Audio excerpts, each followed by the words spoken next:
is shining for you.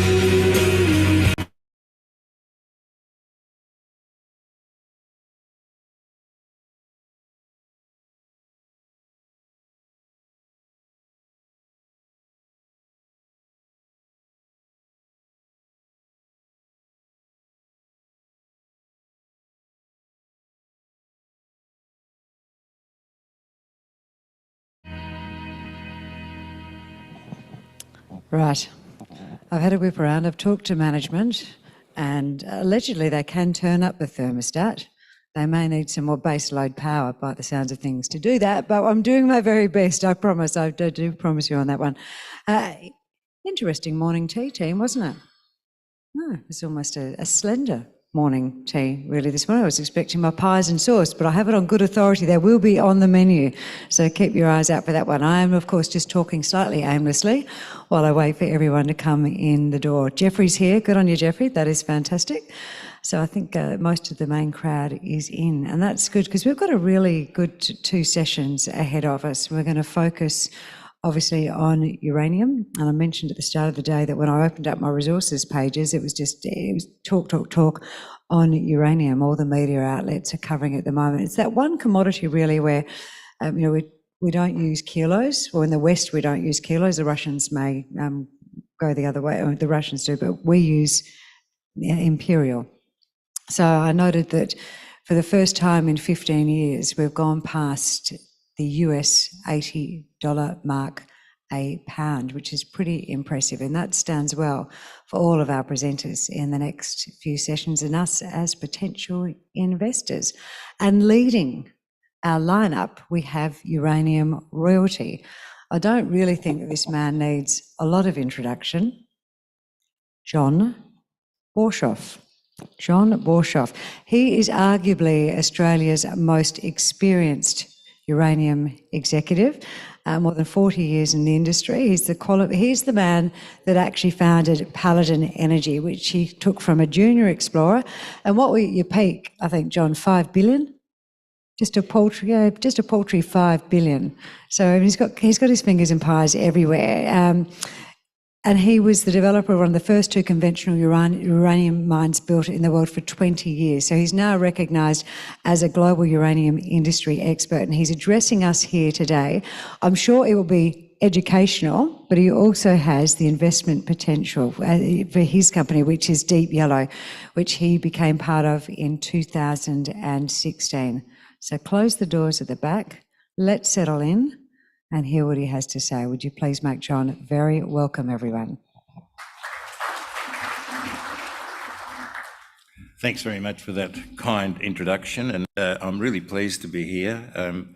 I haven't been in a RIU conference, and with Stuart and Jackson all saying, and Doug, I'm glad they've dragged me here. I think it's very important that we really promote uranium to the full extent possible, for reasons you'll hear on all the presenters giving their rendition of where nuclear is going. So I just want to start that, as mentioned, when I founded Paladin, my sort of main preoccupation in those early bad years, and there was bad years even then, was to establish a formidable pipeline of projects that had real potential to be developed. And it was really this preparation and positioning that allowed Paladin to become the investment phenomenon that it became. And when China announced that aggressive nuclear growth program, virtually out of the blue in early 2000, Paladin was primed and ready to take advantages that this positioning allowed. So I adopted a dual strategy for growth for Deep Yellow 6 years ago when I joined the company, and this was to grow a company both organically via discovery of deposits within the projects we had at the time, and inorganically via sector consolidation, and all done during a period of extended downturn. And this has not only been very successful, but as with Paladin, this has positioned Deep Yellow exactly where it needs to be to benefit from the very strong nuclear outlook that is emerging. It all feels a bit like deja vu to me about positioning a company to where it should be at the right time, and as I say, that has put us in a good place. The big difference today is we're even better prepared for reasons that I'll explain. And I think this is the positioning that differentiates Deep Yellow, as we're perfectly placed, which is our X factor. We have a great pipeline of projects, geographic diversification, and big production capability. We're now able to progress with firstly the development of the Tumas project in Namibia, and which will be followed closely by our recently acquired Mulga Rock project in Western Australia. These assets are backed up by a unique team with proven credential, and is a standout in terms of breadth and depth. And in all, Deep Yellow has a superb combination of projects, team, and opportunity that can now benefit even further from this incredible nuclear resurgence that we're experiencing. So before I go on in more detail, I'll alert you to the disclaimer. Please familiarise yourself, don't listen to everything I say, and get independent advice should you want to invest. You'll hear a lot about the fabulous outlook for uranium today from other presenters. And for this reason, I'll only give you a short version of what I think are the key elements driving this nuclear resurgence, and that is returning with such force. With this backdrop, I hope you will get a better appreciation throughout the afternoon of the benefits that are arising and the real value in working to a goal in bad times. We must recognise also that for the last 12 years since Fukushima, this industry has been tortured as a sector. It's been forced for underperforming, and it's created certain issues that the industry has to get up to speed with. I have 5 slides coming through, and as I say, I'll just quickly go through them. It's just why nuclear is essential, the demand from 23 to 2060, global acceptance with countries for more nuclear. That's only happened really in the last 9 months as a real, and it's going to continue. The uranium supply challenges, and then the nuclear fuel cycle challenges. So unashamedly, nuclear is a clear winner. And you can read all you like. It's just something that's never happened on such a scale since the oil shock days, when there was only one country or so that had nuclear, and coming out of the sort of nuclear armament programs, and 32 countries came in from a top-down decision to take on nuclear. It is the only option that is there for baseload power, not only power supply, but also to be applied to 3 or 4 other very important applications that renewables can't do. Heating, desalination, hydrogen, you name it, you throw it at it and nuclear will do it. Because people forget as well that nuclear produces not only sort of electrical power, but a huge amount of thermal power that can be applied. So renewables are also showing where they should be, which is in a corner, contributing importantly, but they should leave the main heavy lifting to nuclear because of what it can do. And that's why so many countries are coming in. So lowest carbon footprint, lowest material requirement, lowest land usage, Lowest cost per unit, yes. Don't believe that bloody CSRO crap that you're hearing. And there are people around now that are dissecting those models, and they are shown to be patently false in terms of how they steer the cost equation to favour renewables. Terrific safety record, and it meets ESG demands like no other. Just very quickly, you'll hear about it, I won't go into very much, but I really want you to look at the bar at the bottom. So on top of the significant reactors are being built, and even though China is really important, when you look at it combined, the rest of the world is building as many reactors. So this is a global phenomenon. But on top of that, China is wanting to replicate the current global fleet by 2060, which will only get them to 18% nuclear from the 5.5% they have today. US is going for 300 gigawatts, mainly through SMRs, and increasing the performance of reactors, both in terms of reactor upgrades, restarts, extensions, are a huge plus that's coming out, and also a huge further challenge for supply because there's more reactors to feed. So why are these countries coming in? As I say, Sweden, what it's doing, it turns itself on its head from 100% renewables to 100% no fossil fuel, and they've now announced these incredible programs that they want up to 10 nuclear reactors, 2 to be started very shortly. Belgium, East European, Italy, for goodness sake.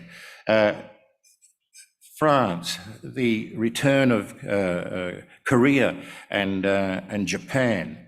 It's every country saying this is it, and it's never ever happened since the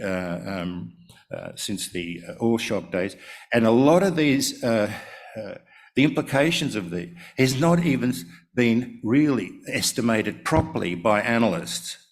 And the poor old utility are sitting there wondering what's going on. And they think they can go and proceed without substantial increase in uranium prices. So the supply then is under pressure. Nobody's going to build a uranium mine now less than $75. So the incentivization for green field projects is not there yet. What is it going to be? 90, 100? Let's see what happens. Let's see when the utilities get off their asses and say, look, I know what it was like in the good old days, throw away the rear vision mirrors and look forward how they're going to get greenfield projects on this planet, because that's how only way we're going to meet this incredible growth in the nuclear fleet. So, and that we have to overcome with this long period of stagnation where not many, even the Cameco's and the Kazatomprom in these years, they've been essentially producers, not builders. So everybody has to come to grips with the decisions that have to be made, hard decisions, not comfortable decisions, to get new projects on the ground. A very exciting time. So that's where it is. The bookends here are yellow cake at the front and the reactors at sort of toward the back. And it's the focus is on there. Yes, we've got the enrichment, sort of the fuel cycle there, but the primary way in which we're going to get there is not only that can we build that many reactors in the period, but how, you know, to get enough product. And I'll tell you, there are huge positive opportunities there that we have to, the inventory's gone, and we've got pricing pressure is going to be there. $81, you can say what you want on price, but you shouldn't be surprised. $100, and I'm saying just it's a demand supply dynamic.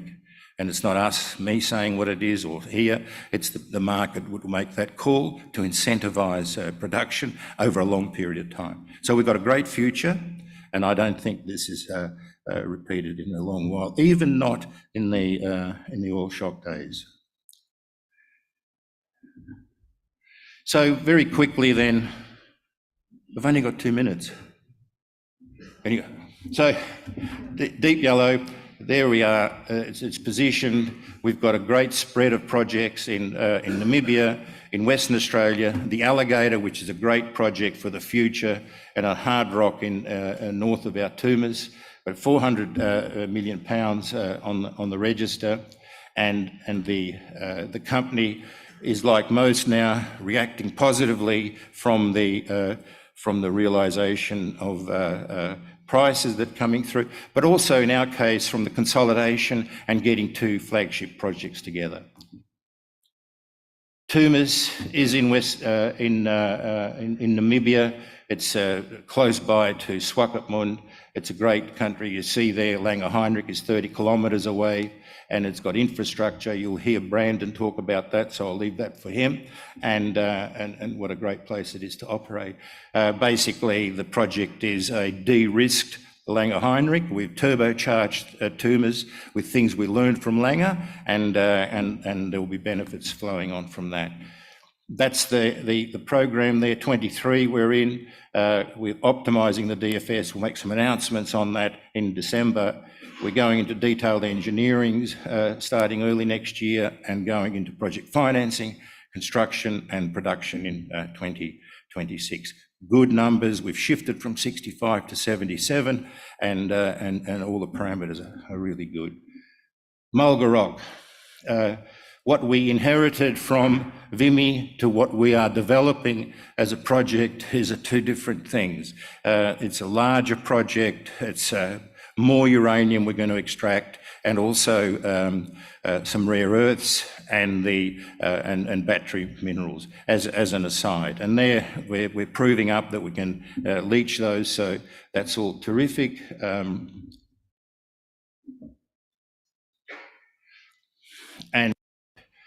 Yes, so there's an opportunity to develop Mulga Rock from a 15-year to 25-year project, and it's going to be a real sort of stalwart of, for uranium in Western Australia. And then the Western projects of Emperor and Shogun will then add on to that beyond that 25 years of just the Mulga Rock, Ambassador and Princess projects.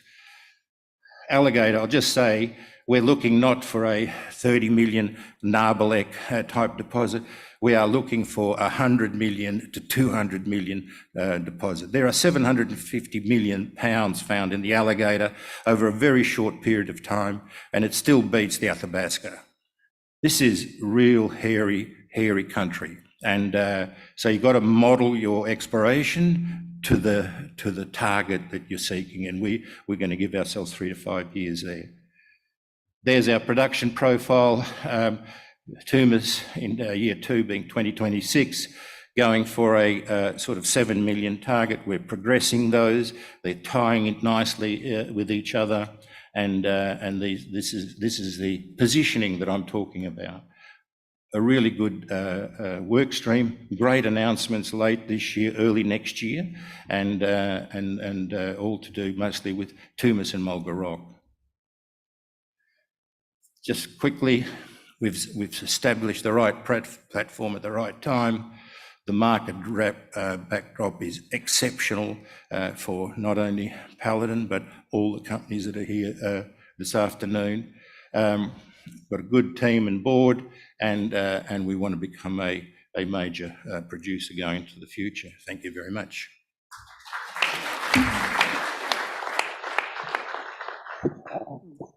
Well done, John. You did that with 15 seconds to spare. How's that? Pretty good. Don't let this gruff exterior turn you off or scare you away from having a chat with him later on either. He gets very passionate, very happy about uranium. Would you like me to escort you from the stage? There we go. That's okay, anytime. I have actually fallen off this stage once before, so don't rely on me for too much, but I do try my best. All right. Let us go and talk now with that really good basis behind us now and a bit more education about what's happening in the sector. Aurora Energy Metals is joining us next. They're focused on the exploration and development of their 100% owned flagship project, which is in Oregon in the USA. Now, that project contains the largest mineable measurable resource in the US. So this is their managing director, Greg Cochran. He is a highly experienced international mining executive. He's got over 35 years worth of experience. And if he's looking a little bit tired, it's because he's just returned from the US, where he actually attended the International Uranium Conference. And I'm told that we're giving you all drinks this evening. Maybe we should lift our game next time and try and push the boat out, because you attended a very special evening, didn't you? What did you guys do for your social night? Yeah, the social evening for the conference in Charlotte was actually a great evening at the NASCAR Hall of Fame. Being a bit of a petrol head, fantastic evening. Yeah, very nice. Sorry, we can't offer you that, but we can offer you a nice fire engine later on this evening. Would you please make Greg welcome to talk about Aurora's project? Thanks, Greg.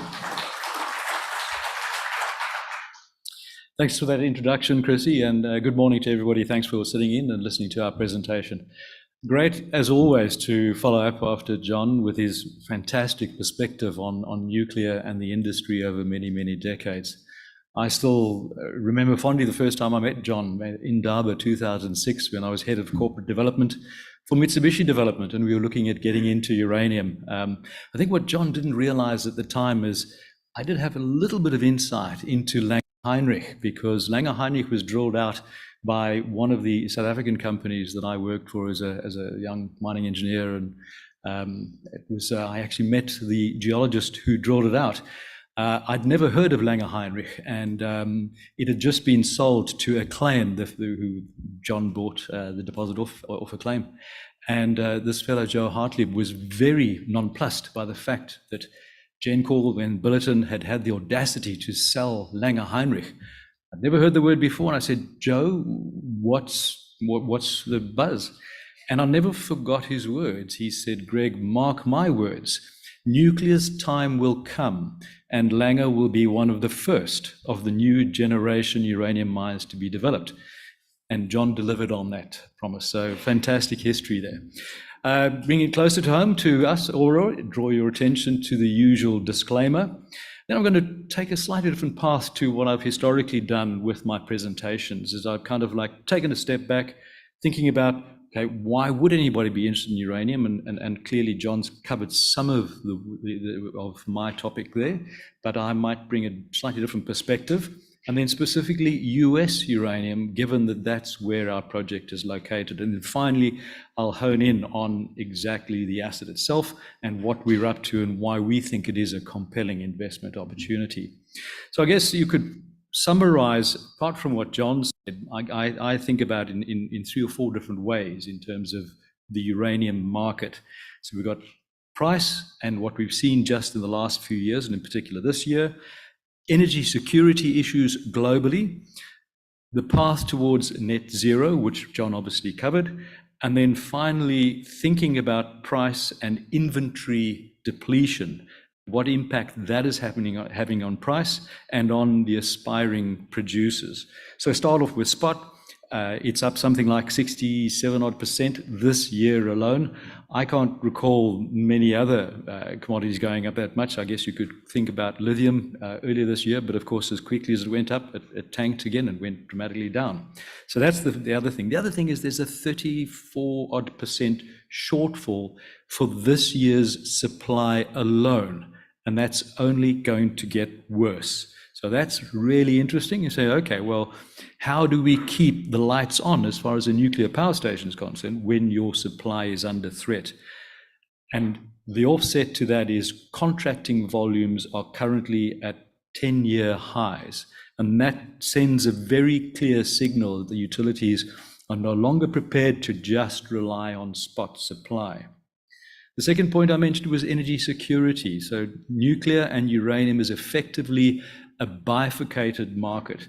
You can see the sources of uranium supply and where they located, the big blue bubbles, and the greater sources of demand, the big yellow bubbles. And you can see there's a clear differentiation between the two. And that brings its own inherent challenges, in particular over the last 2 years with Russia's illegal invasion of the Ukraine. So that sensitivity around energy security has been hammered home in a most obscene fashion with that war, the people realize we've got to look after ourselves in your hemisphere, be it north, south, east, or west. The next one is towards net zero, and John mentioned this in some detail.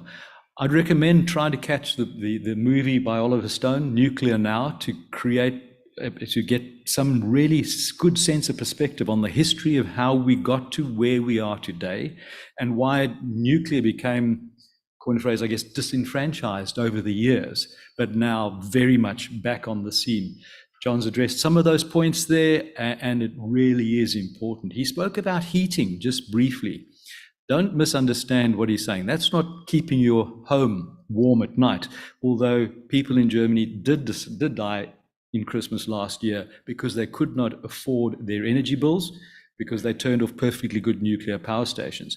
What he's talking about is industrial heating. And the very well-regarded environmental scientist from Fraser-Nash, Ben Hurd, said last week at the Uranium Conference, if you think that electricity decarbonization is difficult, we haven't even started on the major challenge, which is industrial heating. Germany, having spent 500 billion euros on trying to transition, would need to spend 3 times that amount to try and address their heating industrial requirements because they have very large chemical industries.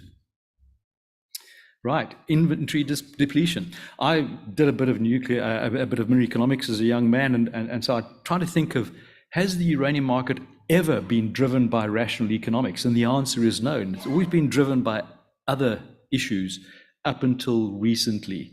Now, all of a sudden, we are on a path where, yes, this has been driven by rational economics, where there needs to be a sufficient price attached to the commodity to elicit additional supply. And we're getting close, 75 for some. I think most of us would be looking at something well north of $80 a pound. Right, so US uranium, let's move closer to, I guess, where we're operating. So first of all, the US is the world's largest, or has the world's largest nuclear fleet, and is by definition, therefore, the world's largest uranium consumer. And it's remained fairly stagnant, despite the fact that they've shut down nuclear power stations over the years, but it's largely been 40 to 45 million pounds for the last 40 odd years. But they have no domestic production. Not only do they have no domestic production, but also when you interrogate where the uranium comes from, 2021 it was over 50% from former CIS countries, Russian included, and last year it was just below 50%, I think 48%. So here's this weird situation where they're reliant on, and the Kazakhs and the Uzbeks are clearly not our enemies, but the fact that their product goes through Russia creates all sorts of issues at a moral level and at a strategic level, and that needs to be addressed. Then domestic production is also barely there. This year we may see a few 100,000 pounds, and we'll be hearing from Wayne Heili a little bit later from Peninsula today. You might, if you know the story, seen the challenges he's faced to get his really compelling ISR operation up and running. So here we're in this dramatic inventory depletion phase, really emphasized by the situation in the US. So what the US has done is they've recognized this opportunity that there is the path to net zero is definitely reinforcing and reestablishing their nuclear business and building on their existing fleet. So they've got huge commitments, large programs in place to keep the lights on with the existing nuclear, that's what that was referred to, with the existing nuclear power plants, but also new build, small modular reactor developments. Yes, we saw some bad news coming out of NuScale last week, or 2 weeks ago, which is in Portland. That's the same as the 2 very large wind turbine projects that also did not go ahead for similar reasons in the US. So before politicians get ahead of themselves and say, the SMRs are just a pipe dream, nonsense. There's hundreds of different developments ongoing in SMRs. And as I say, there's other challenges in going clean and green, not just nuclear versus renewables. The other point I'd like to emphasize is that in the US, apart from bipartisan support, which is the first in many, many decades, if not ever, is that it got huge levels, the highest ever levels of public support. And in fact, funnily enough, that is kind of reflected all over the world. You may be surprised to hear that, yes, in Germany and in Australia as well, there is more public support for nuclear than what the politicians would have us believe. And there are certain implications of that as we look forward into the future and how we decarbonize and how we provide for our energy security. So right, on to Aurora ourselves. First of all, it's great to start with scale. And you start with something big, makes your life easier. So we have, and I did choose my words carefully, and with Chrissy's introduction, the largest mineable measured and indicated uranium deposit. Why I can say that is because Coles Hill, which is the largest, is in Virginia. They've had a 40-year moratorium on uranium mining. They have nuclear power. They have coal mining, I know, because I visited those coal mines as a young man back in the 90s. But yeah, no go when it comes to uranium mining. It's a bit more difficult to unwind that compared to, say, unwinding this silly little issue we have in WA about mining uranium. So, greater chance of delivering your mine in WA or permitting WA rather than in Virginia. So there we are. So we've got the large resource, but it's not always just about scale. Obviously, quality comes into it as well. And we look to a smaller part of the resource, which is particularly high grade and shallow, for that style of mineralization and that style of deposit. So there we are in Southeast Oregon. We also benefit from really good infrastructure. Why do we have that infrastructure? Well, it was a historical mining district for some 70 years. It came to an end about the early 1990s. So we benefit from that infrastructure. I mentioned the high-grade core sitting right at surface, so easy to mine. Also, because that infrastructure, part of the infrastructure is hydroelectricity, so clean, green, cost-effective, reliable, and cheap electricity. The other thing that we believe we can do is we can beneficiate the ore, and that would give us about a 70% mass pull, so 30% reject of the low-grade material with 90% recovery of the uranium. And that enhances your economics because it drives down your processing costs. So that's a big win, and most of us aspire to do that. I know certainly the TUMIS flow sheet includes a really good, well-designed beneficiation step with lots of evidence that it works back from the Langer-Heinrich days. We also have what we call this pathway to development, a very clearly defined pathway to development. And that's to take full advantage of different permitting regimes in the two different states, Nevada and Oregon, but also more importantly, to take advantage of that infrastructure that I mentioned. So we bought 410 acres, US speak, Imperial once again, Chrissy, 410 acres in the US on the border, 8 Ks as the crow flies from the deposit. And the substation with the hydroelectric power line is right there on the corner of that. It's flat. It's a sealed road that comes from the small town of McDermott close by, and the US 95 major highway passes through that town. So accessibility for reagents, if everything is certainly there. So that object or that objective of ours of taking advantage of the infrastructure certainly is a win. As a throwaway comment, we also have lithium in the overlying sediments. That's not well, we've also got lithium, look at us. It's kind of, yes, we've got the lithium, but the focus is the uranium. And we've recently done a transaction where we've basically given an option to another Aussie junior to pursue our lithium so that we can focus on the uranium. Rightio. Briefly as I'm closing, so here we have the corporate snapshot, in case you were waiting and wondering whether I was going to list it and mention it at all. There's the Mugs Gallery with the 3 board members and our company secretary. All of us very experienced, both in terms of US, uranium, and corporate as well. So good depth of experience within the organization, good balance on the share register of the original project development group that acquired the project, as well as some of the major, 3 in fact, of the major uranium-focused investment funds in the world are on our register and are very supportive. That being said, with that particular share price and that kind of low valuation, leads me to my concluding slide that, you know, there's plenty of upside in this particular project and in the company, from the jurisdiction, the infrastructure, the fundamental quality of the asset, and the people driving it as well. And the closing mark goes to that as well. So think about this, because this is what we need to turn around in terms of the world's perspective on where you get your energy from. Aurora and our colleagues in the industry throughout the world can deliver via the uranium the clean, sustainable future that we deserve. Thank you very much for your attention. Well done. It's becoming a more and more convincing argument, isn't it? We'll be all leaving this room here thinking there is only one possible way of providing these power sources. Bruce Lane is going to come up and join us in a moment. He's Executive Director and CEO at GTI Energy, and his earliest involvement with the uranium exploration dates back, I think it's 2010, wasn't it, Bruce, when you got started with them?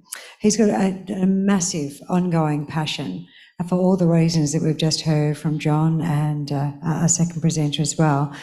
And he truly believes that with or without the howling tailwinds of climate catastrophe, this is going to be driven a lot quicker than what we think it's going to be.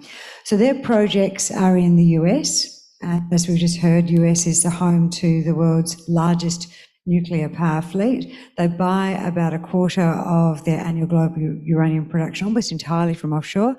And again, this is something he's passionate about, and it's something that he really wants to change. I'm going to just throw straight across to him, and he's got an interesting video that he wants to play for you first. So everyone just buckle up, because we're going to cowboy country.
That's a hell of a boring video without the sound, but anyway, thanks for watching that.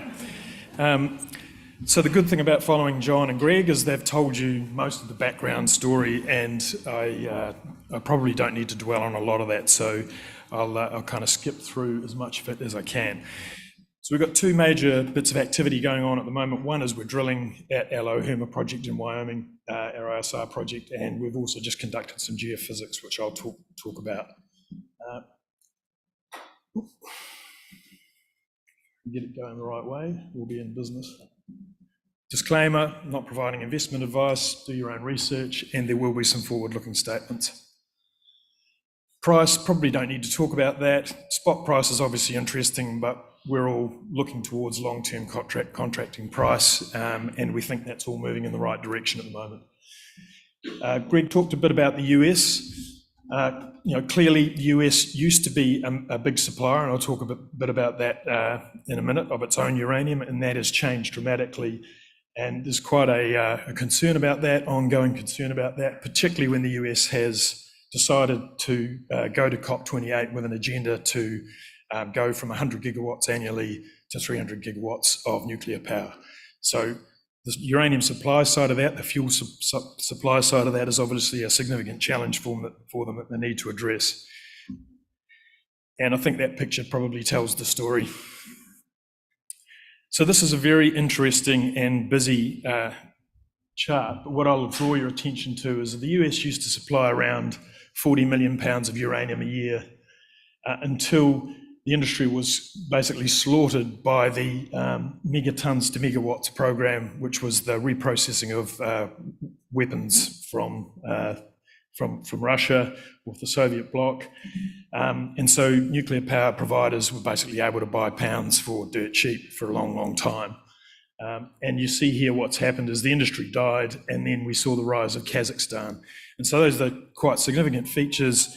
And the uranium production and supply business in the US, was let go essentially, to the point where Uranium One was sold to Rosatom, the Russian state-owned Russian company, and all of a sudden now the US is held captive to a certain extent by those Soviet bloc countries. So that's what we think needs to change. It wasn't obviously my idea. The US Department of Commerce wrote a very clear report about it back in 2019, and since then we've been on a steady kind of path to that changing. So what we're finding is in the US, the first responders, if you like, to the domestic production demand is coming out of the in situ producers in Wyoming. So Aura Energy are producing out of Lost Creek at the moment. That's about 15 miles away from one of our projects in the Great Divide Basin. UEC are talking about the possibility of a start maybe in the middle of next year at their operations in Wyoming. And then Energy Fuels aren't saying too much that's specific, but I would suggest that if UEC kicks back into gear, that Energy Fuels won't be too far behind them. And then we know that Peninsula's Lance is sort of scheduled to restart next year. So these are all companies that are within about 100 miles of where we are. Obviously, they're a lot more advanced than us, and they are getting back into production, but it certainly augurs well for what we're trying to achieve. So just for information, this is a picture of Rossing in Namibia, big open cut mine, and this is the largest in situ recovery mining operation in the USA at Cameco Smith Ranch Highland. So that's about 5.5 million pounds license capacity, and I think that's something similar. Don't quote me on exactly what it is, but there are some significant benefits to in situ recovery as a methodology. It isn't necessarily the lowest cost on the planet. I think if you've got massive grade, like you do in some of the Athabasca projects, your all-in sustaining costs can be obviously very low, but these are projects that don't demand usually a huge amount of capital, and so smaller resources can get back into production or be brought into production potentially sooner. So just to locate where we are, there's Cameco Smith Ranch Highland, which I just showed you a photo of, and our Lohuma project, which is our lead project, is about 10 miles away. And then down here in the Great Divide Basin, there's our Green Mountain and Great Divide projects, and they're just next to Aura Energy's Lost Creek. And so that proximity tells us that we're in a region that can build plants and produce uranium, and we're in a location in Wyoming that is very supportive. They've been producing in Wyoming since the 70s and 80s using ISR. So we think it's a favourable place to be, and certainly that's been our experience so far. Look, in terms of just our resources to date, at the start of the year we didn't have any JORC resources. We came out with a resource on our Green Mountain projects in the early part of the year, and then in June we published our resource at Lohuma that you see there, 5.71 million pounds at 630 ppm. So it's a good start. We were able to do that because we had a body of historical information that we were able to bring into JORC very quickly. And so what we're doing at the moment is doing some drilling to verify that and to try and upgrade it and obviously extend it. But what we're left with Lohuma is an additional potential for sort of 5 or 6 to 10 million pounds. And just to give you a context of whether that's meaningful, Aura Energy's Shirley Basin project, which is about 30 miles away from their Lost Creek project, they've made a decision to bring that on, and that's an 8.8 million pound project. So these projects don't need to be massive. The capex is quite modest compared to a lot of projects that get developed. So just to talk a little bit about our Lohuma project, as I said, close to Cameco Smith Ranch Highland. Decent bit of ground. We have this significant historical database which has allowed us to develop a pretty good understanding of the resource. And so what we're doing at the moment is out there drilling at the moment. It's a small program, 26 holes, 4,500 feet, with the objective of verifying the resource and upgrading, and hopefully we can bring a fair amount of that into indicated, but obviously we need to do the drilling to be able to determine that. There is exploration potential along the trends and at depth, and we did a bit of geophysics just to check to see whether it agreed with our hypothesis. And what we see here is obviously these good signatures, which is what you'd expect of radiometrics near the surface. We've got some historical information that tells us that these areas where the radiometrics are less or lighter, there's actually where the mineralisation is going under cover, under more cover. And what's significant about that is that Cameco produces out of the formation below us 10 miles away. So we're in the Wasatch Formation, which is productive in the basin, and then Cameco is producing out of the Fort Union. So we've got both of those formations on the ground position, and what we're doing with the exploration is going along trend in the Wasatch, but also into the depths, into the Fort Union. So we're pretty hopeful we'll find something good there. So I want to talk very briefly about our Green Mountain project before I sign off. We're in a pretty good neighbourhood. It's a reasonably big piece of dirt. We've got Rio's projects up here, Energy Fuels here, UEC are all around us, and we're still only a matter of 15, 20 miles away from our our Great Divide projects and Aura Energy. So we know there's uranium mineralisation there. We've got historical data from drilling in the 70s from Kerr-McGee. We've got some oil wells, and we have an exploration program already planned, but we decided, because it's quite a big bit of ground, a bit more geologically complicated, that we'd see if radiometrics could help us. And it has. So we've got and it found an additional around 12 miles with close to 20 Ks of additional trends in six anomalous areas. And that's obviously the superficial expression of the uranium. So we understand there is a mineralisation at depth there. So our objective here was to help us to target our drilling and to put together a drill program for middle to the end of next year. So that's the summary of where what we're doing. Drilling at the moment, working on refining the drill targeting for Green Mountain. We'll have some drill results out hopefully before the end of the year. We'll see how that goes. And then drilling at Green Mountain for next year. So just a quick summary of the corporate. Share price, it sort of hovers between 0.8 and 1 cent. So our market cap hovers between 14 million and 20 million as a result. We had 2.7 million bucks in the bank at the end of the last quarter, so we've got sufficient funding to do what we need to at the moment.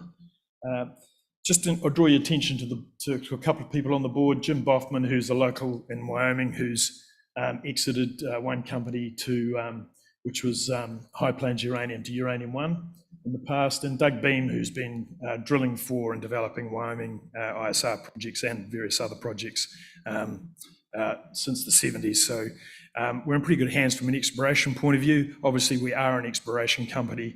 I look at the likes of John and Brandon and the other guys here who are developing projects, and clearly we're a lot earlier than that, but that's reflected in our market cap. So thank you very much for taking the time to listen, and please, I'm in the hall down there if anybody wants to come and chat about anything. Thank you. Bruce, I like the way that you finished there with thank you everyone for taking the time to listen. And at the start, when I was so impressed by all of you, we started playing the video and you just sat there like very well-behaved school children. But I'm pretty sure that there is sound on that video, isn't there? There's definitely sound on that video. Unfortunately, we didn't get to hear it. Well, if I spoke nicely to Shane, there we go. Take your seat. Let's see if we can play it out for you.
So what music did you play in your head when it was playing originally the first time? No. I actually had some words. I thought some words would be going as well, but that was pretty good. So my apologies, but it's good that we were able to resurrect that one up for us. I just got a message from our staff at the front, and they would like to know if you're all comfortable. No? Yep. Good. I will pass that back to her. I certainly feel a bit warmer, that is for sure. We are going to talk now about Aura. Now, Aura is a highly leveraged company. They've got a combined uranium resource of over 800 million pounds. They're production ready at the Mauritanian project at a time where, as I mentioned at the start, and we've now heard it on a number of occasions, we have that price of over $80 per pound for the first time in 15 years. Would you please welcome the MD of Aura, David Woodall. Thank you. Again, I encourage you to read the disclaimer, and we'll talk about a few forward-looking statements. So today I'm going to talk about what's changed, although I think John has probably given us a really good brief on what is happening in the industry. I'll talk about Aura Energy, what we're looking to do, how we're proposing to move forward, where we see the investment opportunity. One of the projects that are coming very close into production. I won't talk about the uranium market per se, other than to say that you've got a market that's being driven not only by the increase of electrical demand, but you've also got a market that is being impacted significantly by a lack of supply due to lack of investment for over a decade. I'll talk about the tourist project and give you a sense of what we're looking there, our Häggån project in Sweden, and then I'll give some key takeaways. So as we talked about, the key change, the decarbonisation, we're looking at increase in energy demand. Listening to a podcast quite recently, there's some 2 billion people that have to cook with firewood. So there is a requirement for significant increases in energy. And that energy has to be secure, sustainable, and also affordable, and got to be baseload. So what do we have in Aura? You've got a market that's being driven, and we're seeing that as we speak today with the increase in spot price to over $80. And now you've got the shortfall last year, somewhere between 20 to 25 million pound shortfall. That's predicted to grow between 60 and 70 million this year. So there's certainly a crisis building going forward. With Tiris out of Mauritania, this is a low capital and operating costs project. We don't drill and blast. It's free digging. We don't crush and grind. Similar to what they do at Langer Heinrich and what John was talking about with Deep Yellow, we do beneficiation, and that gives us significant advantage because our head grade, our feed grade going to our leaching circuit is some 2,000 parts per million. We've got significant potential to grow the resource. We're moving forward to on a drilling program that's targeting 100 million pounds in the region, and this project can go for over 16 years and further at about 2 million pounds a year. In Häggån, this is a tier 1 project. This is massive, over 2 billion tonnes. Our recent scoping study accounted for about 3% of it being extracted, got very strong economics.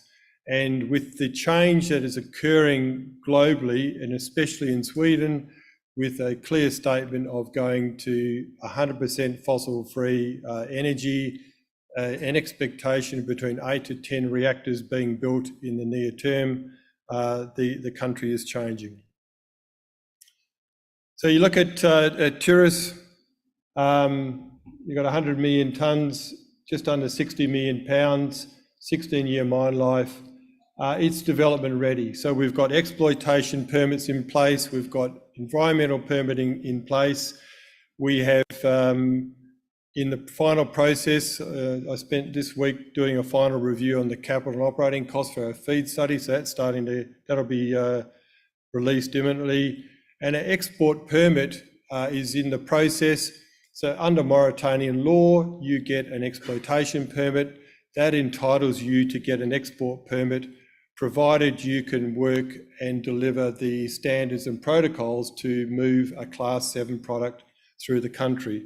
That final document is now with the ARSN in Nouakchott, and we're expecting that is progressing well and expected. You can see these strong economics. Just as it's an open pit mine, the average depth of this mine is 4 meters, and the deepest part is 7 meters, and it's pretty basic mining. What we're focused on now, we've got an offtake agreement with a group out of the UK called Curzon. We are having lots of conversations, as is most near-term uranium producers, with utilities, both in North America and in Europe. So that's progressing. We're progressing discussions on financing, looking at sort of debt, hybrid debt financing, and potentially strategic investors. That's considering going forward. So that's all going well, and we're expecting things to continue moving forward. Our growth strategy with Hagorn, we are progressing. We released the scoping study. That scoping study showed the strong economics of the project, and we're progressing to get an exploitation permit in place to being applied for in August of 24. We're pretty confident of targeting 100 million pounds, and we see, as you grow the resource, and I'll talk about this more, is the scalability and optionality of the planned project we're looking for. Corporate snapshot, I'll just give you a sense of, there's Hagorn, middle of Sweden, and Turris out in Mauritania, and just over, it's about 200 million as of today, 8.6 million in the bank, so we're well funded to do what we have to do. Said I won't talk about generally the market. So Turris, phase 1 capital, £800,000 a year, is about just under 90 million, and phase 2 is a further 90 million, which will get you to £2 million. All in sustaining costs as part of our EFS, just under $30 a pound, and I'm pretty confident when we get the feed study done, that's going to be around the 30s or in the low 30s, so that's going well. It's permitted, it's ready to go, and we've got significant opportunities to grow that resource, and that will continue. And here's the difference with Turris. So as you take a head grade of about 285 parts per million, you put it through a scrubber, that's, you literally wash it. You take the fines anywhere from minus 150 microns or minus 75 microns, and that sees a head grade going from the 285 over to 2000. And that's what it is. So you're mining 4.5 million tonnes a year, you're treating 450,000 through your leaching circuit. So your mass through that process is significantly less.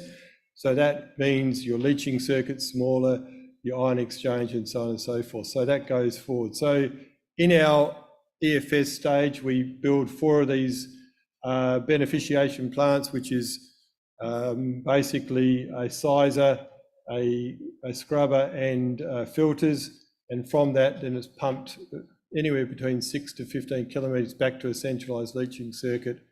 Over time we'll build 2 of those, and the back end's got a capacity of 3.5 million pounds, and that's where we see the exploration potential within the Turris area that will feed this. So for an additional $90 million, we can increase this to then produce a further up to 3.5 million pounds a year. And that's really the focus we're starting to move on.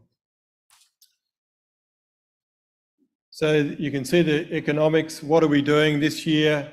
We're on target to get this feed study completed in the 4th quarter. We're progressing tracks and conversations with utilities. We're also progressing conversations on finance. Into 2024, then you'd go into a detailed engineering, your long lead items, your FID, and then construction preparation. Due to the modular nature of the project, construction from time of detailed engineering is about 18 months to complete your detail engineering construction. That would see you moving to commissioning late 25, early 26 and into production 26. So it's a very short timeline to get this project up and running. In terms of the opportunity and exploration, you can see in the dark blue where our resources are, and you can see this, this turquoise colour where we have got radiometric anomalies.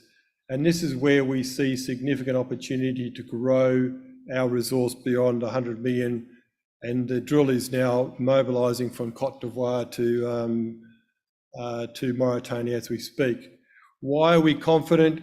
Well, if you look at the Hippolyte West area, you can see the drilling and where the resource is in the yellow, and you can see outside of that in the past where holes were drilled but weren't either sampled or completed.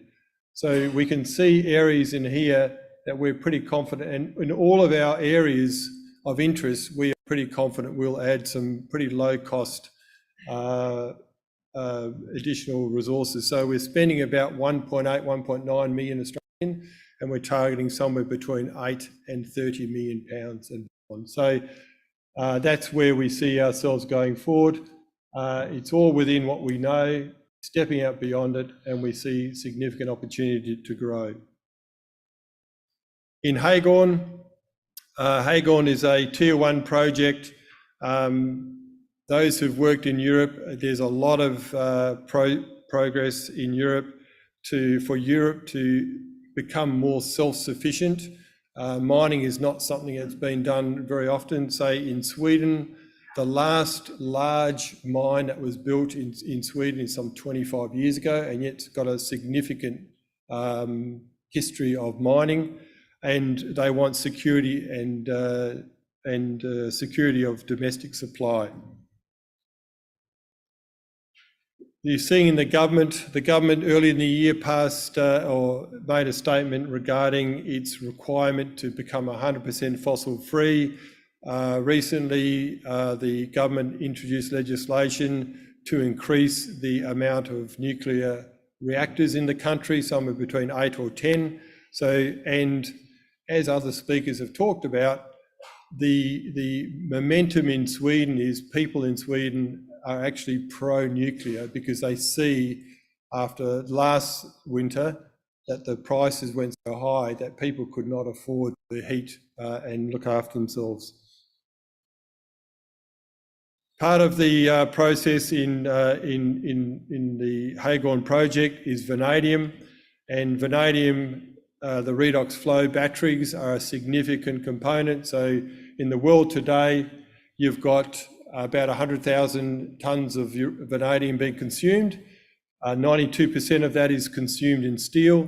What's predicted between now and 2035 is there's going to be 300,000 to 400,000 tonnes of vanadium be consumed, and about 75% of that is going to be consumed within the energy storage batteries, which are essential if renewables are going to be able to meet some of the energy demand. In Hagon, you can see that's our tenement that we're progressing on exploitation. There's the area of influence in this scoping study, and you can see with just focusing on future-facing metals, excluding uranium, you've got 450 million to 1.3 billion. So a very strong project. You add the uranium with what we expect to be the change in the uranium ban. We expect that to occur in 2024 from all conversations we're having in the country, and you'll see that the economics are just further enhanced. What's driving the value? Driving the value, 47% of it is in vanadium. Because the alum shales have a lot of potassium, when you put the ore through the autoclave, it cracks the micas, releases the potassium into solution, and then we recover it as sulfate of potash. So 80% of our material comes from two products, being the vanadium and sulfate of potash, with certainly the uranium adding significant value as we go forward. So what do we have? We've got a clean energy demand that's growing. That's driving the uranium price. Our tourist project is certainly near term. This can be in production by 2026 and grow beyond its planned £2 million a year. And for a small company like Aura, having things like the ability to grow tourists effectively and efficiently, and also grow the Tier 1 Hagorn project, puts us in a very strong position. Thank you.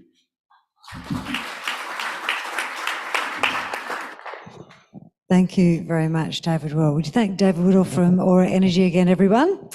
Go on, give him a big clap. That's right. Or just not a thumbs up. All right, hairy one, get yourself up here, sir. Up you come. Now, when he comes up here, have a good look at the tie on this fellow here. I was looking at it. He bleeds a certain colour, this man. I went searching him up, I'd like to research all of our presenters, and this one here, I talked about Eddie Everywhere with David at the start. This one here is Eddie Everywhere when it comes to what footy club? West Perth Football Club, the Mighty Cardinals. So now, I was looking at you down there, I actually thought that you had some blue in that tie, but when you get up here, it's more of a burgundy with the red. So I was wrong, Richard Homsany, so that did not detract from the substance of your speech. So we're going to talk Toro Energy now. Richard's actually got a really extensive legal and executive management experience in the energy and resources industry. He was the Executive Vice President for Australia at TSX listed Mega Uranium since 2010, and he's been Executive Chairman at Toro Energy Ltd since 2017. But your uranium experience, that goes all the way back to 1999. So you can have a beer with him afterwards and talk to him about that. He's a beloved footy team and, of course, Toro Energy. Would you please make him welcome, everyone? Thank you for that introduction, Chris. Okay, they're the disclaimers. So that's a corporate profile of Toro. I've been involved with uranium in an executive or non-executive capacity since 2005. I also worked for the controlling shareholder of ERA from 1998 for a couple of years, so my experience with uranium goes back a long way. Richard Patricio is also on our board. He is on the board of NextGen Energy, which owns the largest undeveloped uranium deposit in the world, and he will soon become the chairman of ISO Energy as a result of a merger on the TSX and TSXV. And Michelle Murrier has been a long-time director of Toro, coming on board with the investment from Sentient. What is Toro? We have the Wiluna Uranium Project, which is comprised of 3 uranium deposits, Lakeway, Centipede, Millipede and Lake Maitland. We have 62.7 million pounds of U3O8 in that project. We also have a further 28 million pounds in 3 exploration projects in WA. We also have a significant vanadium inventory, which we can now extract as we've made a processing change to use ion exchange. This Wiluna uranium project, comprised of 3 deposits, was permitted at a state and federal level as recently as 2017. It is not a decades-old project that was permitted some time ago in history. It was relatively recent. We have done further work at Wiluna. We did a lot of research and development, and there was some processing breakthroughs. We decided to do a scoping study on Lake Maitland only, which is one of 3 deposits at Wiluna, and it disclosed a very strong NPV of 610 million, a low capex of 189 million US with a rapid 2.5-year payback, and a superb all-in sustaining cost of around $28 US for the life of mine. We also, on our uranium ground, have excellent nickel results. So we didn't go chasing projects. We were drilling our existing tenure, long held, and we've come up with some excellent discoveries of massive and semi-massive nickel sulfide, and there's plenty of upside there. I won't give you the investment thesis on uranium. That's been done by by the previous presenters here and done very well. It is a compelling case. We're at 15-year highs with uranium spot pricing, so that tells you we're in the right sector at the right time. So again, Wiluna. So let me go back. Let me go forward.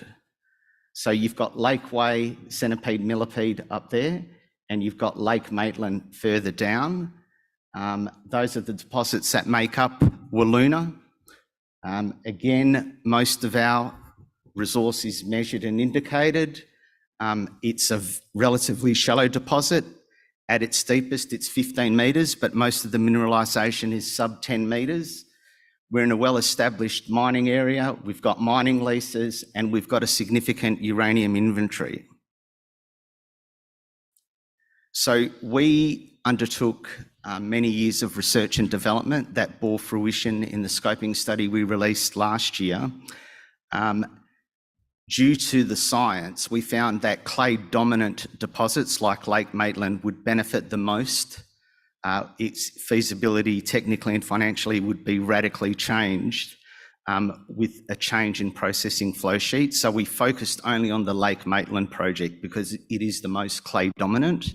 It also has the benefit of a joint venture with JORD, which is a syndicate of Japanese nuclear power companies, and Itochu, the well-known trading house.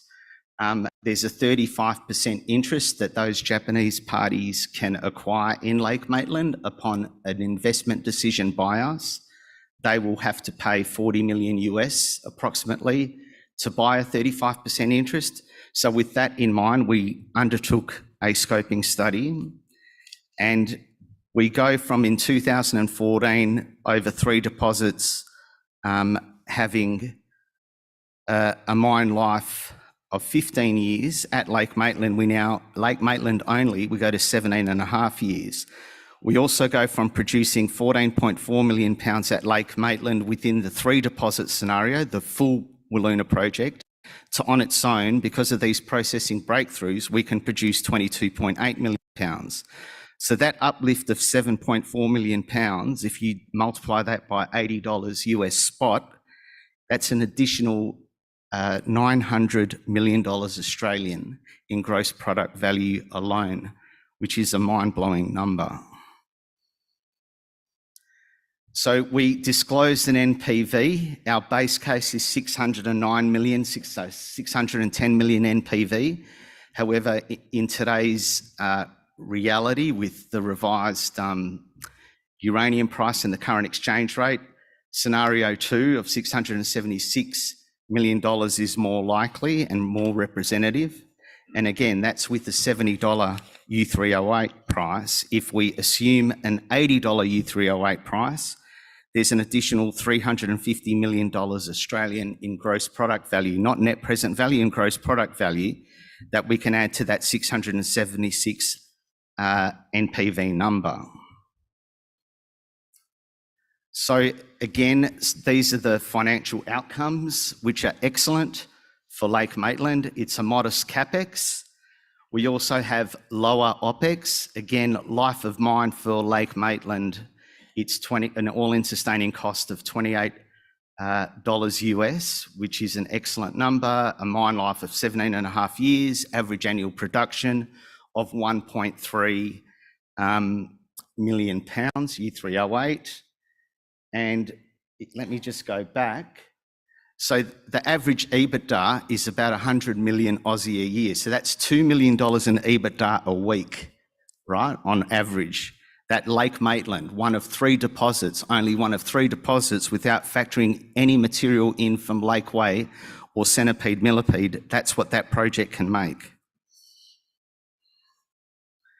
Again, research and development was undertaken.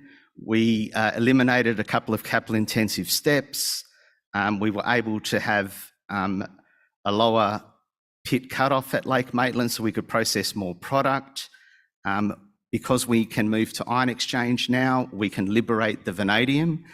So basically, Lake Maitland produces 22.9 million pounds of U3O8 over its life and 11.9 million pounds of V2O5 red flake over its life. we've assumed a $70 U3O8 price and a modest $5.67 vanadium price, and a 70-cent Aussie US exchange rate. Again, in essence, because of this research and development work at scoping study level, and we're very, very confident it will stack up at pilot plant pre-feas level, which we intend to do next year for Lake Maitland. Instead of mining just the red bits, we can now mine the red and green bits in that Lake Maitland pit. So it's been a radical transformation, and those financial outcomes are realised in the numbers that I've just gone through. So with that reoptimisation, we can get US $560 million more revenue out of that one pit. Again, this is one deposit within the 3 deposits that make up Wiluna. So basically there was a re-evaluation of the geology. They looked at clay dominant materials where the resource is. That led to a beneficiation step, which is effectively desliming. Because you've deslimed the product, you've reduced, say, the volume of the product. So going from 1 tonne, you're now going to 250,000 kilos, and you're supersizing the grade by 3. Beneficiation is a physical process. So if you put this physical beneficiation circuit at the front of your hydromet circuit, you only have to put 1/4 of the material into your hydromet circuit. Because you can beneficiate, the material becomes porous, therefore you can add a filtration step to remove the salts, to remove the chlorides, which means 2 things. Salts is a major consumer of reagents, so we've eliminated a massive operating cost, well, mitigated a very significant operating cost item. And it also means that there are no chlorides to compete in an ion exchange with the uranium, so you can use ion exchange. And the benefit of that is you can liberate very easily, you liberate it whether you like it or not, the vanadium. So vanadium becomes cream on the cake. Yes, it makes a difference to the economics, but it's more like cream on the cake. It's not absolutely vital whether that revenue from the vanadium makes or breaks the project. So the beneficiation circuit is a fantastic step. It's just a novel application of already existing well-known techniques. The leach feed is a lot drier. The leach circuit is improved in efficiency. In fact, the leach tanks can now fit in most people's backyard sheds. The project becomes smaller, the environmental footprint becomes smaller, the power consumption becomes smaller, the reagent use becomes smaller, operating costs go down, capital costs come right down, and you've got an excellent project. So when we do the pilot next year, which will include hopefully not just Lake Maitland, but all from Lakeway and Centipede Millipede, we'll be able to show potential investors and the regulators, both state and federally, what an excellent project this is financially and technically. So again, we weren't in the uranium doldrums when we're dealing with a uranium price of $19 a pound or less. We drilled for other minerals on our tenure, long held tenure that was only ever held for uranium. And we made a nickel discovery early. We went chasing gold and secondly nickel, but the nickel discovery prevailed at Dusty. So you can tell our geologist, Dr. Greg Shirtliff, whose great work led to these discoveries, is a Richmond supporter. Not the colours red and blue, Chris, but I'll trade that off for a nickel discovery any day with the yellow and black. So we've got Dusty, Hooly Dooly, Jumping Jack and Dimmer. And look at these results. You're getting 2% nickel over a few meters, massive or semi-massive.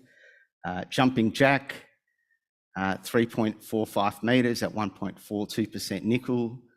So Rewalt's legacy might live on through Jumping Jack. Dimmer, which is probably our best nickel discovery to date, is largely on Lake Maitland. So Lake Maitland is just this fantastic potpourri of minerals. So we're very confident that with further drilling, and again, it's diamond drilling that we need to do, with further drilling, and so diamond is expensive to get below the paleo channel, this project will just get better and better. So it's just a function of time and money. We also have gold potential, but we put that to one side while we pursued our nickel ambitions and our continued uranium ambitions.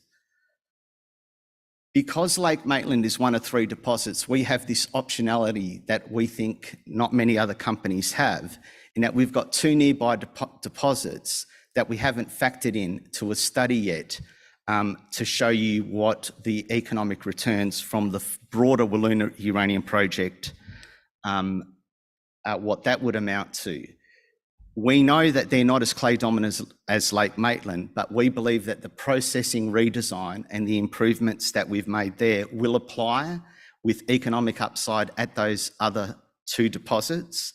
And we look forward to delivering on that as the next steps for us at Toro. So we are currently doing an extension study of Lake Maitland with SRK to see if there is any high-grade material that we could bring down to a Lake Maitland uranium vanadium processing operation. That study is ongoing. It might mean that we have to put another beneficiation plant at Lake Way, Centipede, Millipede, and truck the beneficiated ore down to a Lake Maitland processing plant, hydromet circuits plant. But that's being evaluated as we speak. Of course, we will do the pilot. We also have 28 million pounds outside of Wiluna. So the question is government policy.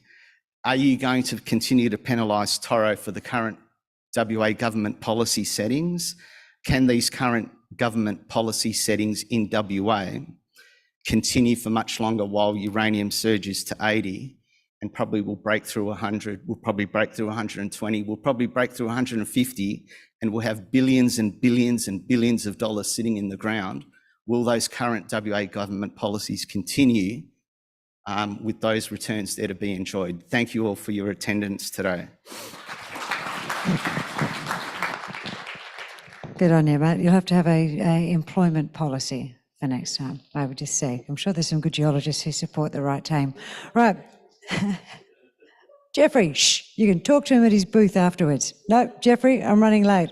Now, our next speaker is a former lawyer who managed to find a way into an industry she's always had a passion and a fascination for, and she's been killing it, to put it bluntly, ever since.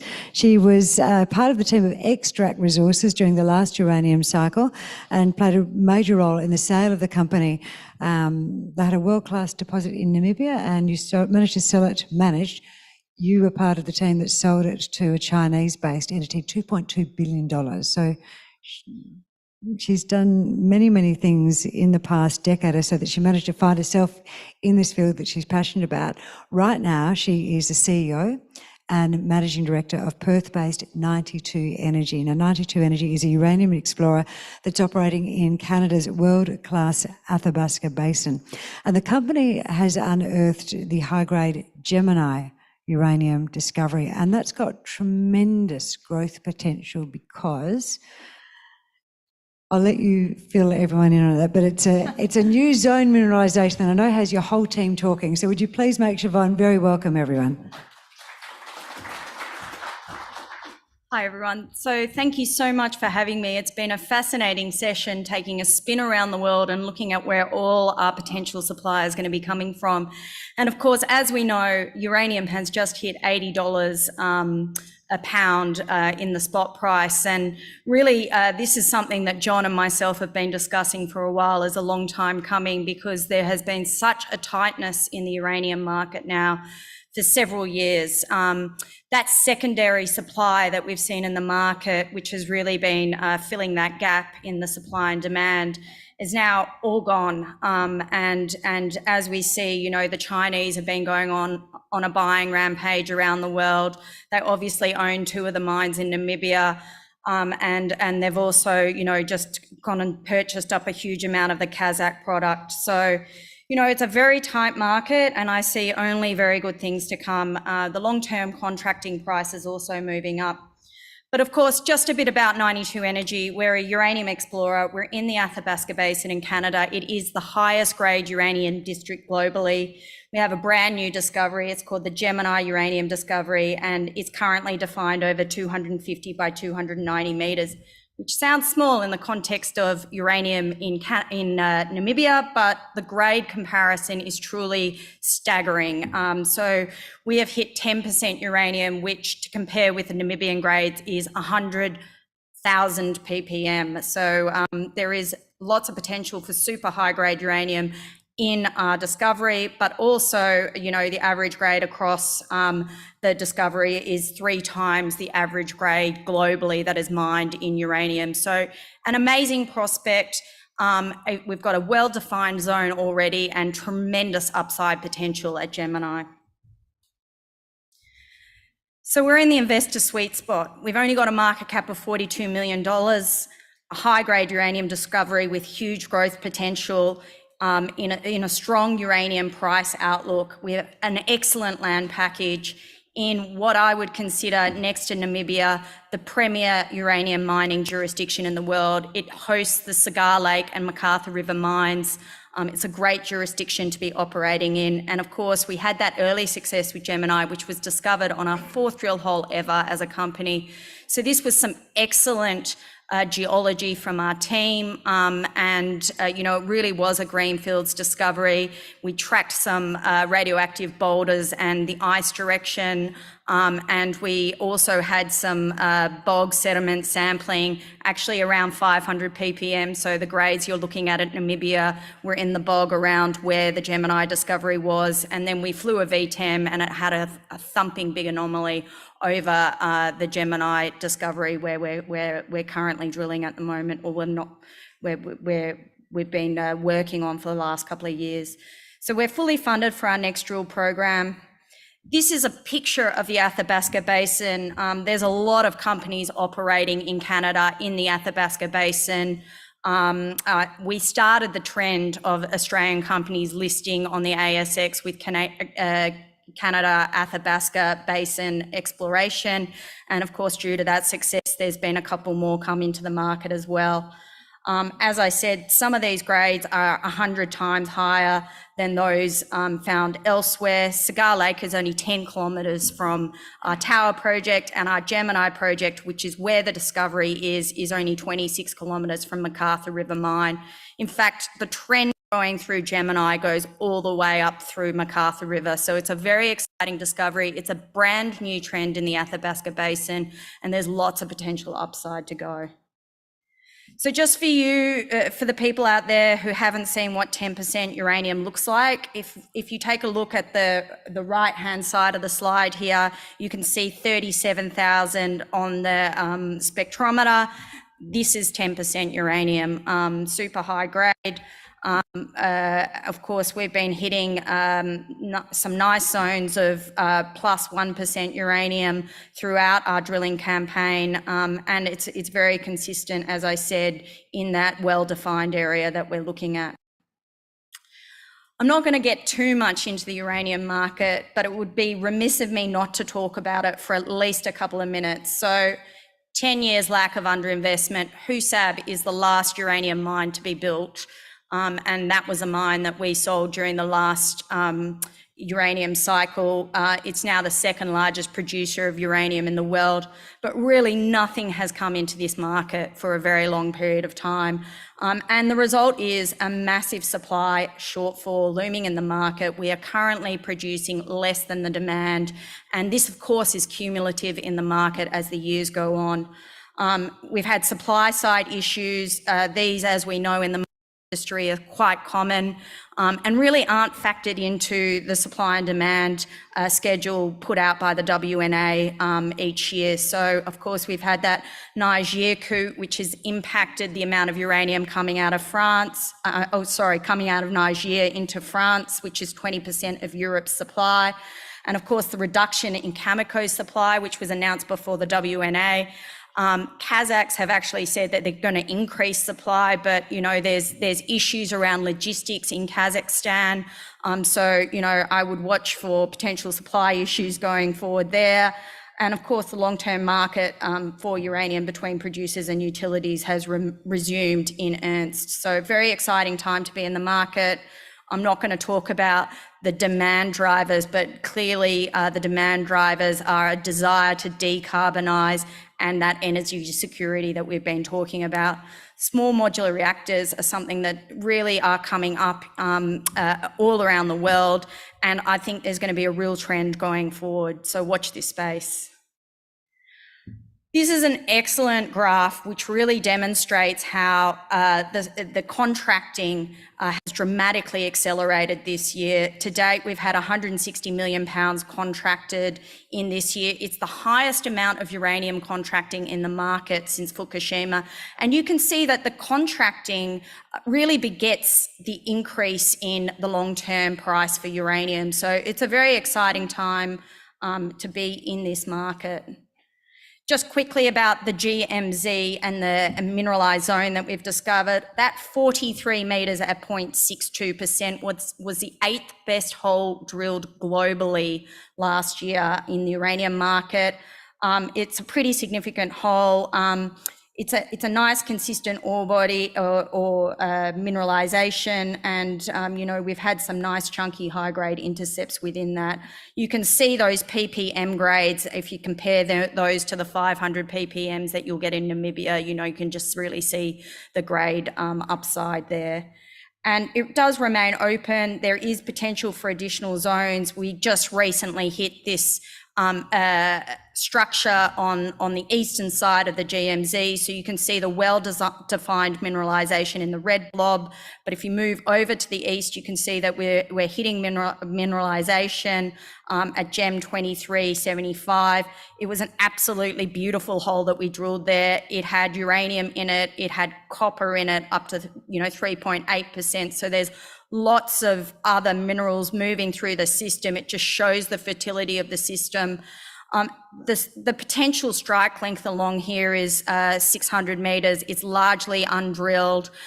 Just to give you context, the footprint of some of these super high grade deposits in Canada are absolutely tiny. So there's potential to host several more zones along that structure there. So it's super exciting for us all. And we're really looking forward to drilling that coming up soon. And this really demonstrates this parallel structure, the geology of it. So on the left-hand side, you can see Rabbit Lake. This was a mine that was mined in Canada. You can see that there's two ore bodies sitting side by side within two parallel structures. And then if you go over to the right-hand side, you can see the GMZ defined area and the potential for those additional zones of mineralisation. So there's actually 3 structures going through and lots of potential for additional zones within those structures. There's also a target for unconformity hosted mineralisation, which is also super interesting because they host the mega high grades of uranium. So if you find uranium in that sandstone, those mega high grades of up to 20% can be present. And I show this because this makes most geologists in the room cry. It's super altered in this new parallel structure that we've drilled. It just goes on for 100 metres of alteration. It includes copper in the alteration, and you can really see that there. It's absolutely beautiful stuff to be drilling. It was very exciting to drill this hole. Unfortunately, it was the last drill hole of our drilling program, so we are really looking forward to getting out there and following up. And of course, that had some uranium mineralisation with 0.2% uranium, which again is that 2000 ppm uranium. So we're going to hopefully vector into another decent size zone, which looks very similar to the GMZ. But wait, there's more. So in Gemini, it's the start of a brand new trend in the Athabasca. And as you might know, in the Athabasca, it's all about the trend. So basically the Arrow and the Triple R deposits, which you might have heard of, are all within the one trend. We have 15 kilometres of trend, which is completely unexplored. It's a brand new trend in the Athabasca Basin. So very exciting potential upside there. And you can see this in the geophysics that we've got. We've got lots of targets going up through that trend. And as I said, that trend goes all the way up to MacArthur River. So it's an exciting trend, and, you know, we're very much looking forward to getting out there and exploring some of those broader target areas, and hopefully having additional discoveries along that trend. But not only that, we did some prospecting in the southern area of the Gemini this year, and of course, you know, as we do, we found some radioactive boulders. They returned 0.39% of U3O8. As I said, you know, tracking those uranium boulders is a very effective way of making further discoveries. So again, this goes to show the whole prospectivity of Gemini, which is an extremely large land package in the Athabasca Basin. I should say it's impossible, it's very difficult to get into the Athabasca Basin now. It's completely staked out. So to get into the Athabasca Basin and have this land package is very amazing. So our next steps, we're doing some more ground geophysics at Gemini. That will be up along that trend to the north as well. And we're obviously doing a desktop review of those results to formulate our next drill program. We'll be looking to get back out there as soon as we possibly can. And we're, as I said, very excited to do further drilling. We do have an additional 10 projects in and around the Athabasca Basin. This is one that's worthy of talking about because it's got the WARES uranium occurrence, which is uranium right at the unconformity with a swarm of conductors coming down to it. Dead ringer for the hurricane discovery analogy. The reason the hurricane discovery is very important to talk about is because it is the highest grade uranium discovery in the world. It has 20% uranium across its ore body. So it's exciting to have this analogy here, and it's something we're pretty keen to get out and drill shortly. And of course, this is Tower. So we have a habit of hitting uranium when we go out to a new project. Tower is only 10 kilometres from Cigar Lake, and of course, we hit some uranium there on our first drill program, and some uranium pathfinders elements as well. So our market cap, $42 million, cash on hand is about $6.2 million, so we're well funded for our next drill program. Our share price performance has really come back up in the last 3 months, and I'm sure with the tailwinds behind it and the exploration upside potential, you know, it's a really good investment thesis for people out there. Just quickly, our uranium board and management team has a lot of uranium experience. I, of course, was Extract Resource. Steve Blower discovered that hurricane deposit, which I've spoken about, and many other deposits in the Athabasca. And Sadar comes to us from Denison, where he was there for 17 years, so very experienced. Just on the value, I think we're really undervalued compared to our peers on the TSX. You know, if you just do a quick comparison of early stage discoveries, you can see the potential upside. So in summary, 92 Energy, we're in the investor sweet spot, $42 million market cap, a strong uranium price outlook. I think next year is going to be uranium's year, and everyone's going to get behind the equities. And the GMZ discovery with massive potential upside, fully funded for the next drill program. Thanks very much. Very interesting. Great note to finish on. Thank you so much, Siobhan. Now, some of you are moving, I can see. So you already have the intel, don't you? Why are you moving? Because you know Wayne Heili isn't here, don't you? Wayne Heili was supposed to address us next, the MD of Peninsula, but those of you who are following the resources will know that Peninsula made a little announcement yesterday, a rather large one, and that has necessitated his attendance back in the US. Originally, they were going to have their annual general meeting yesterday here in Perth, which put him here with us to speak today. Not possible. He was also going to record us a very special presentation. We have not yet received that. So, team, consider this a slightly early lunch. You've got a little bit more time to chat with everyone. Jeff, you can go and have a chat with those people that you want to talk to now. You've got time up your sleeve. I'll ring the bell and we'll be back in for a very big last session. Enjoy, everyone.